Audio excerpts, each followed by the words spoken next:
یہاں دیوبند میں کب شب برات آتی ہے اور کب جاتی ہے کسی کو پتہ ہی نہیں چلتا ہے. جس کو روزہ رکھنا ہے وہ یاد رکھتا ہے کہ 15 شعبان فلاں دن آئے گی، تو 15 شعبان کو روزہ رکھتا ہے. اور گجرات ہوگا تو 1 مہینہ پہلے سے پتہ چلے گا کہ شب برات آ رہی ہے. بڑے ڈھول بجاتی آتی ہے شب برات. یہ گجراتیوں میں یہ سب چیزیں ہیں. اس کا مطلب یہ نہیں ہے کہ اس کی کوئی اہمیت نہیں ہے، نہیں ہے، مطلب جتنی ان کو لوگوں نے بڑھا دی ہے اہمیت اتنی نہیں. دیکھو شب برات میں رات میں نفلیں پڑھنی ہیں، اپنے گھر میں پڑھنی ہے، انفرادی عمل ہے، اور جتنا اللہ توفیق دے اتنا پڑھنا ہے. سو جائے یہ جو گجراتی نے ہنگامہ کر رکھا ہے کہ اس رات مسجد میں اور کھانا پک رہا ہے اور کھایا جا رہا ہے اور لڑکے ادھر جا رہے ہیں اور لڑکے ادھر جا رہے ہیں اور قبرستان میں چراغا ہو رہا ہے اور بتیاں جل رہی ہیں. کہا تھا دین اور کہاں ہی چلیے. اور 15 تاریخ کو روزہ کوئی نہیں رکھے الا ماشاء اللہ، اللہ کے بندے ہیں رکھنے والے. دیکھو اس شب برات میں فقط 2 عمل ہیں. رات میں نفلیں پڑھنی ہیں ایکسٹرا، جیسے رمضان میں کچھ نفلیں ظاہر ہو جاتی ہیں جن کو تراویح کہتے ہیں. اسی طرح سے اس رات میں آپ ہر رات کو جو نفلیں پڑھتے ہو معمول ہو اس سے زائد کچھ نفلیں پڑھیے اپنے گھر میں پڑھیے. انفرادی عمل ہے، یہ مسجد کا اجتماعی عمل نہیں. گجراتیوں نے جو مسجد کا اجتماعی عمل بنا دیا ہے بدعت، سن لو اسے کان کھول کر. یہ نماز نفلیں مسجد کا انفرادی عمل ہے. آپ اپنے گھر میں پڑھیے، آپ اپنی اہلیہ، آپ کے لڑکے، آپ کی لڑکیاں سب گھر میں. مسجد کا یہ عمل نہیں. حضور نے کبھی مسجد میں کوئی نفلیں اس رات میں نہیں پڑھی، نہ صحابہ نے کبھی پڑھی، نہ تابعین نے کبھی پڑھی، نہ تبع تابعین نے کبھی پڑھی. اور حدیثوں میں جو اس رات میں نفلوں کا ذکر ہے وہ انفرادی عمل ہے گھر میں پڑھنے کا. دوسرا عمل 15 کا روزہ رکھنا.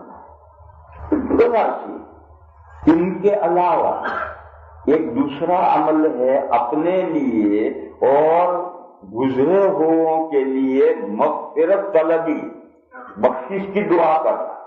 یہ ایک خاص عمل ہے اس رات کا. اپنے لیے بخشش طلب کرو، زندوں کے لیے بخشش طلب کرو، وفات پایوں کے لیے بخشش طلب کرو، اپنے گناہوں کی معافی مانگو، اللہ تعالیٰ سے گناہوں سے بچنے کی توفیق مانگو. یہ اس رات کی مخصوص دعا ہے. اور دعائیں کریے، آپ کو اللہ تعالیٰ جو توفیق دے، جو آپ کا مراد ہو مانگیے، لیکن یہ دعا اس رات میں ضرور مانگیے. یہ جو دعا ہے حدیث شریف میں ہے کہ اس رات میں اللہ تعالیٰ بے شمار لوگوں کی بخشش کرتے ہیں، مگر 3 آدمیوں کی بخشش اس رات میں بھی نہیں کرتے. اس رات میں بھی نہیں ہوتی. ایک مدمن و خمر، شراب کے نشے میں چور رہتا ہو. شراب کے نشے میں چور رہنے کا مطلب یہ ہے بعض لوگ سگریٹ پیتے ہیں، ابھی پہلی سگریٹ ختم ہوئی اسے بجھائی اور اگلی نکال کر سور دے کے جلائی، وہ ختم ہوئی تو اگلی تیسری جلائی. یا 2-4 منٹ بیچ میں فاصلہ ہو جائے وہ کوئی فاصلہ نہیں. بعض لوگ پان کھاتے ہیں، منہ میں ختم ہوا وہ تھوکا اور اگلا تین لگایا منہ میں چھوڑا، یا تھوڑا سا 2-4 منٹ رہ گئے، یہ کوئی فاصلہ نہیں. آنکھ سوتا ہے، جب آنکھ کھلتی ہے یہ بھی اندر پانی منہ میں رکھ دے. ایسے ہی ہیں پان کے کھانے والے بھی. ایسا ہی شرابی ہوتے ہیں جو شراب کے نشے میں دھت رہتے ہیں. ایک کا نشہ اترا تو اگلی بھی چڑھائی. مدمن و خمرین کا یہ مطلب. ایک تو یہ ہے کہ کبھی کبھی پی لی چائے. ایک تھا ہمارا جاننے والا احمد آباد میں رہتا تھا، تو اس سے ہم نے پوچھا بھائی تو بہت سونا چائے پیتا ہے؟ کبھی میں نہیں پیتا زیادہ، بہت تھوڑی سی پیتا ہوں. کتنی پیتا ہے؟ روزانہ 50 کو پیتا ہوں. روزانہ 50 کو تھوڑی سی پیتا. تو جو اتنا نشے میں شراب کا ہو گیا ہے، یہاں وہ توافقی آتا ہے کہ پھر تھوڑی سی پی لے، کبھی کبھی ہفتے میں 2-4 مرتبہ، تو ابتدائی ہونی چاہیے. ایسا شراب کے نشے میں دھت رہنا اس کی مغفرت نہیں ہوتی. اس کا جواب وہی ہے جو بتایا تھا کہ اللہ نے فرمایا کہ وہ لوگ جو ایمان لائے ہو سود مت کھاؤ 2 چند کر کے، اب آپ مضاعفتن میں وہاں بتایا تھا کہ سود جب شروع ہوگا لینا تو وہ تو 2 چند ہو ہی جائے، ایسے ہی جو شراب پینے لگیں گے وہ تو دودھ ہو ہی جائیں گے۔ آج کل درخت ہیروئن وغیرہ لوگ جو لینا شروع کرتے ہیں، اتنا لیا کہ بس زندگی میں بڑھتے بڑھتے بڑھتے پھنس گئے، اب ہر وقت وہ نشے ہی میں رہتے ہیں۔ اور کوئی کنٹرول کر لے تو کوئی ایک بعض لوگ ہوتے ہیں جو کسی وجہ سے کنٹرول کر لیتے ہیں، باقی عام طور پر لوگ کنٹرول نہیں کر پاتے، جو ان نشوں میں پھنس جاتا ہے وہ گیا۔ تو اس لیے چاہے ہر وقت دھوت رہے، چاہے کبھی کبھی نشہ کرے، اس نشہ کرنے والے کی رات میں بخشش نہیں ہوتی۔ تیسرا قاطع رحم، خاندان سے کٹ آف، تعلقات خراب، بھائی سے خراب، چچا سے خراب، باپ سے خراب، بیٹے سے خراب، اور اس کی کوئی شرعی بنیاد نہ ہو۔ اگر تعلقات ہم نے توڑے ہیں شرعی بنیاد ہے، اللہ کے حکم سے ہم نے تعلقات توڑے ہیں، وہ مستثنا ہے اور وہ توڑنا ضروری ہے۔ ہم جو وطروں میں دعائے قنوت پڑھتے ہیں تو ہمیشہ ایک جملہ پڑھتے ہیں، وَنَتْرُكُ مَن يَفْجُرُكَ، خدایا جو آپ کے احکام کی خلاف ورزی کرتا ہے ہمارا اسے بائیکاٹ۔ وَنَتْرُكُ مَن يَفْجُرُكَ، روزانہ ایک مرتبہ پڑھتے ہیں اور کوئی بائیکاٹ نہیں کرتا۔ بیٹا بدکار ہے باپ کا تعلق، باپ بدکار ہے بیٹے کا تعلق، بھائی بدکار ہے اس سے تعلق ہے، وہ رکھتے ہیں، رکھنا ضروری کہتے ہیں۔ حالانکہ روزانہ ایک پڑھتے ہیں کہ نَتْرُكُ مَن يَفْجُرُكَ، خدایا جو آپ کے احکام کی خلاف ورزی کرتا ہے ہمارا اسے کوئی تعلق نہیں، ہم سے بے تعلق ہیں۔ تو یہ اگر شرعی بنیاد پر اگر ترک تعلق ہے وہ ضروری ہے اور جائز ہے۔ حدیث شریف میں ہے من احب للہ وابغض للہ واعطى للہ ومنع للہ فقد استكمل الایمان، اللہ کے لیے محبت رکھو اور اللہ کے لیے بغض اور نفرت بے تعلقی رکھو، اور اللہ کے لیے دو اور اللہ کے لیے مت دو۔ یہ 4 باتیں جس کے اندر ہیں اس کا ایمان کمپلیٹ۔ ایمان کمپلیٹ ہی اس وقت ہوتا ہے یہ 4 باتیں، محبت رکھے اللہ کے لیے، نفرت دشمنی رکھے اللہ کے لیے، دشمنی رکھے۔ مومن کو جو کافر سے دشمنی ہوتی ہے وہ کس بنیاد پر ہوتی ہے؟ اللہ ہی کے لیے تو ہوتی ہے۔ کسی کو دے تو اللہ کے لیے دے، کسی کو نہ دے تو نہ دے تو بھی اللہ کے لیے نہ دے۔ تو اگر شرعی بنیاد پر قطع تعلق ہے وہ یہاں مراد نہیں، دنیاوی اور دنیا کی وجہ سے، دنیا کی لین دین جھگڑے اللہ بلا ان کی وجہ سے خاندان میں بے تعلق یا قطع تعلق ہے، ایسا قاطع و رحیم کی مغفرت نہیں ہوتی۔ تو تیسرا کون ہے؟ ہاں، المسبل ازارہ، جو اپنی لنگی پینٹ جینس ٹخنوں سے نیچے تک پہنتا ہے، جو لنگی پینٹ وغیرہ کوئی بھی ٹخنوں سے نیچے تک پہنتا ہے اس کپڑا لٹکانے والے کی مغفرت اس رات میں نہیں ہوتی۔ اور اس رات میں اپنے لیے بھی مانگو، اپنے زندہ متعلقین کے لیے مغفرت مانگو، اپنے وفات پائے ہوئے کے لیے بھی مغفرت مانگو۔ اس دن قبرستان جانا اس کا کوئی شرعی ثبوت نہیں، اس دن قبرستان جانا اس کا کوئی ثبوت نہیں۔ اور جس حدیث شریف کی جو آپ حضرات نے جو حدیث شریف سن رکھی ہے جو حضور اس رات میں تشریف لے گئے تھے، وہ حدیث شریف ترمذی میں ہے، ایمان پر سنو، وہ حدیث شریف ترمذی شریف میں ہے۔ اس حدیث شریف کی سند میں 5 ذوق ہیں، یعنی 5 اعتراض ہیں اس کی سند پر۔ لہذا ایک تو نہایت ضعیف حدیث، اور نہایت ضعیف حدیث سے کوئی عمل مستحب کے درجے کا عمل بھی ثابت نہیں ہو۔ ہلکی ضعیف حدیث ہو تو اس سے استحباب کے درجے کا عمل ثابت ہوتا ہے، یہ ہلکی ضعیف نہیں، اس میں 5 ذوق ہے۔ دوسری بات بہت اہم بات ہے، پہلے وہ پوری حدیث سنو۔ دن حضور تشریف لائے عشاء کے بعد، اور عشاء کے بعد حضور حضرت عائشہ صدیقہ کے ساتھ دونوں ایک ساتھ لیٹ گئے جیسے یہاں بھی لیٹتے۔ کچھ وقت کے بعد حضور بستر میں سے نکلے، اور نکلنے کا انداز چپکے سے کھسک کر نکلے۔ حضرت عائشہ ابھی پوری سوئی نہیں تھی، سونا جگنے کے درمیان تھی، جب حضور چپکے سے کھسکے تو حضرت عائشہ کی آنکھ کھلی، تو ان کو شبہ ہوا کہ حضور اس طرح سے چپکے سے کیوں کھسک کر کے بستر میں سے نکل رہے ہیں۔ خیر حضور نکلے، پھر آہستہ سے دروازہ کھولا اور آہستہ سے دروازہ بند کیا۔ اس میں اور شبہ ہو کہ یہ آہستہ سے چپکے سے کیوں ہو رہا ہے، اور حضور چلے گئے۔ حضرت عائشہ کے ذہن میں خیال پیدا ہوا، بدگمانی پیدا ہوئی کہ حضور اپنی کسی دوسری بیوی صاحبہ کے یہاں تشریف لے گئے، اور یہ جائز نہیں۔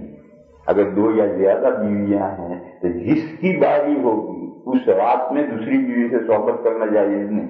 مسئلہ ہے جس کی باری ہے اس رات میں اسی سے، اور اگر دوسری بیوی سے صحبت کرنی ہے تو جس کی باری ہے اس بیوی سے اجازت لے کر جائے۔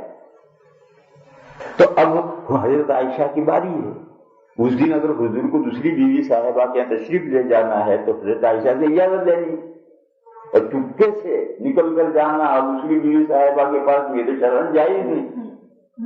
تو یہ شبہ ہوا کہ حضور جو چپکے سے جا رہے ہیں تو دوسری بیوی صاحبہ کے یہاں جا رہے ہیں، تو انہوں نے وہ بھی پیچھے سے نکلی اور دروازہ کھولا، یہ دیکھنے کے لیے کہ حضور کون سی بیوی صاحبہ کے یہاں گھر میں کمرے میں داخل ہو رہے ہیں۔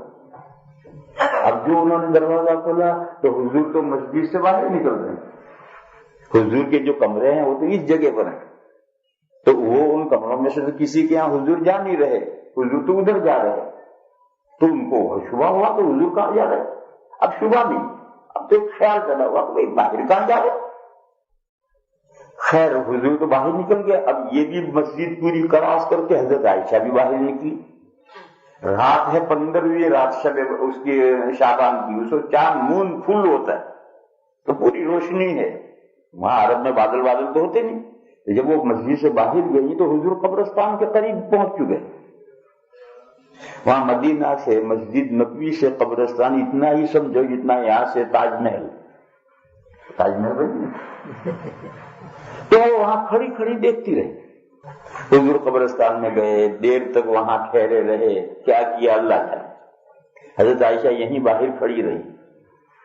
پھر جب حضور قبرستان سے فارغ ہو کر واپس لوٹے تو چاند کی روشنی میں نظر آ رہا ہے، تو حضرت عائشہ فوراً مسجد میں داخل ہو، اور مسجد میں داخل ہو کر کے آ کر اپنے کمرے میں آ کر کے یاد ہو کے لیٹ گئے۔ حضور تشریف لائے اور آہستہ سے دروازہ کھولا۔ پہلے بھی جو حضور چپکے سے گئے تھے آہستہ سے کھولا، حضور کا مقصد یہ تھا کہ حضرت عائشہ کی نیند خراب نہ ہو، ان کی نیند خراب نہ ہو، اس لیے حضور نے ایسا کیا۔ مگر حضرت عائشہ کچھ اور سمجھ گئی، تو اب جب واپس آئے تو ابھی آہستہ سے کیوڑ کھولا تاکہ ان کی نیند خراب نہ ہو، اور پھر آہستہ سے بستر اٹھا کر کے چپکے سے حضور اندر گھس گئے تاکہ ان کی نیند نہ خراب ہو۔ مگر جب حضور اندر گھس گئے تو حضرت عائشہ کا زور زور سے سانس چل رہا ہے، کیونکہ باہر کھڑی ہیں، وہاں سے جلدی تیزی کے ساتھ آئی ہیں، آ کر کے گھسی ہیں، تو حضور سارا قصہ سمجھ گئے۔ حضور نے پوچھا کہ تمہیں اس بات کا اندیشہ ہوا کہ اللہ اور اللہ کا رسول تم پر ظلم کرے گا؟ دیکھو یہاں سے مسئلہ نکلا کہ دو یا زیادہ بیویاں ہوں تو جس بیوی کی باری ہے اس باری میں اس کی اجازت سے آپ دوسری بیوی سے صحبت کرنا چاہیں جائیں، اور اگر آپ نے بغیر اس کی اجازت کے دوسرے سے صحبت کی تو میں نے کہا ناجائز ہے۔ ناجائز کا مطلب زنا کا گناہ ہوگا نہیں، ناجائز کا مطلب یہ ہے کہ جس کی باری ہے اس پر یہ ظلم ہوگا، تو ظلم کا گناہ ہوگا۔ یہ ناجائز بمانا ظلم ہے۔ کہیں آپ یہ نہ سمجھ جائیں کہ اس باری میں دوسری بیوی سے صحبت کرے گا تو زنا ہو جائے گا، نہیں تو ساری اس کی بیویاں ہیں، تو ناجائز بےایمانہ ہے کہ اگر ایسا کرے گا اجازت کے بغیر تو وہ جس کی باری پر ظلم ہوگا اور ظلم کا گنہگار ہوگا۔ پھر حضور نے فرمایا کہ میں تمہارے ساتھ آ کر لیٹ گیا تھا عشاء کے بعد، پھر حضرت جبرائیل اچانک تشریف لائے اور انہوں نے مجھ سے یہ کہا کہ آج فلاں رات ہے اور اس رات میں اللہ تعالیٰ قبیلہ بنو کلب کی جتنی بکریوں کے بال ہوتے ہیں اتنے لوگوں کی مغفرت کرتے ہیں، آپ بھی اپنی امت کے لیے مغفرت چاہیں۔ یہ حضرت جبرائیل نے آ کر کہا تو میں قبرستان گیا تھا لوگوں کے اموات کے لیے دعائے مغفرت کرنے۔ یہ اصل پوری حدیث شریف یہ حدیث شریف اولاً تو نہایت ضعیف ہے، ترمذی میں یہ حدیث ہے 5 ضعف ہے اس میں۔ ثانیاً اگر یہ شرعی عمل ہوتا تو حضور چھپا کر کیوں کرتے؟ دیکھو یہ بہت اہم مسئلہ سمجھنے کا ہے۔ حضور تو دین امت تک پہنچانے کے لیے آئے ہیں۔ اگر یہ مسئلہ کہ اس رات میں قبرستان جانا یہ کوئی شریعت کا حکم ہوتا تو حضور نے یہ عمل چھپا کر کیوں کیا؟ کہ چلو آج رات ہی میں وحی آئی، آج رات میں وحی آئی تو صبح صحابہ کو بتاتے کہ آج بھی رات کو وحی آئی ہے، قبرستان اس رات میں جانا چاہیے، اور پھر آئندہ ہر سال شب برات میں حضور اور صحابہ قبرستان جایا کرتے ہوں۔ ایسا کوئی روایت میں نہیں کہ حضور نے صبح صحابہ کو یہ بتایا اور حکم دیا ہو کہ اس رات میں مغفرت دعائے مغفرت کے لیے قبرستان جانا چاہیے۔ ایسا حضور نے امت کو کوئی حکم نہیں دیا، اور حضور نے ایک عمل کیا ہے مگر وہ بھی چپکے سے چھپا کر کیا ہے اور کسی کو نہیں بتایا، صبح بھی نہیں بتایا اور امت میں کسی کو یہ عمل نہیں بتایا۔ معلوم ہوا کہ اس رات میں دعائے مغفرت تو کرنی ہے، اور حضرت جبرائیل نے یہی حکم دیا ہے دعائے مغفرت کیجیے آپ اپنی امت کے لیے۔ اب اگر قبرستان قریب ہے اور کوئی وہاں جا کر کرے، باقی وہاں پہ جانا ضروری نہیں ہے۔ اس رات میں اپنے لیے، زندوں کے لیے اور اموات کے لیے ایصال ثواب کرو، ان کے لیے دعائے مغفرت کرو، یہ اس رات میں کرنا چاہیے۔ جہاں آپ رات میں نفل نمازیں پڑھ رہے ہیں وہیں ان کے لیے کیجیے، اور آپ کے نیکسٹ ڈور پر اگر قبرستان ہے تو وہاں بھی چلے جائیے، وہاں جا کر کرائیے۔ لیکن یہ جو امت میں شروع ہے، اسی شب برات بھی اتفاق سے میں دہلی میں تھا تو ایک جگہ پر میں گاڑی میں گزر رہا تھا تو ایک بڑا شاندار جشن جیسا ہو رہا، میں نے کہا یہ کیا ہے؟ کہ ہم نے کہ قبرستان۔ اب قبرستان میں ہر قبر کے اوپر چراغ دیے جل رہے ہیں جیسے دیوالی میں جلتے ہیں، ہر قبر پر دیے جل رہے ہیں، اندر بھی آگ اور اوپر بھی آگ۔ ظاہر ہے جو اوپر آگ ہے تو اندر کہاں سے باغ ہوگا، اندر بھی آگ ہوگی۔ قبرستان میت کے ساتھ تو آگ لے جانے کے ممانعت ہے، اور وہاں پورے قبرستان میں قبروں کو دیے جل رہے۔ تو میرے بھائیو یہ جو امت میں چل رہا ہے یہ کوئی شریعت کا عمل نہیں۔ اس رات میں آپ نفلیں پڑھیے، انفرادی عمل، آپ جانے، آپ کے گھر کے بچے بیویاں جانے، پڑوسی کو نہیں معلوم ہے کہ آپ کے گھر میں کیا عبادت ہو رہی۔ صبح آپ روزہ رکھیں اور اس رات میں اپنے لیے، زندوں کے لیے، اپنے بزرگوں کے لیے جو انتقال کر گئے سب کے لیے مغفرت طلب کیجیے، صدقہ کیجیے ان کی دعاؤں کے لیے، اور رات میں یہ مغفرت طلبی گھر میں کیجیے۔ اور اگر کوئی قبرستان قریب ہے تو اتفاقاً چلا